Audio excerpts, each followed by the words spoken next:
In this video, I'm going to walk you through the Quickstart guide for the Vizaroo electronic circuit kit. When you open up the kit, you'll see the Quickstart guide, and this is what I'm going to walk you through getting set up.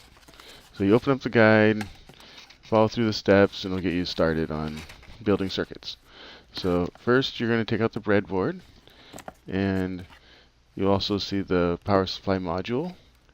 Now you're going to look at the pins on the bottom of the power supply module and line them up with the breadboard rails.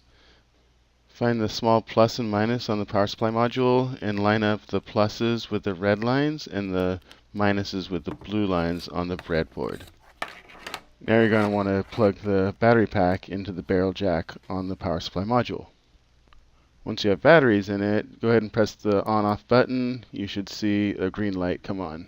Now we're going to get a blue LED, and the short leg is negative. We'll go in the blue rail, and the long leg is positive. We'll go in the red rail of your breadboard. Once you've plugged it in, the light should come on. It'll be very bright.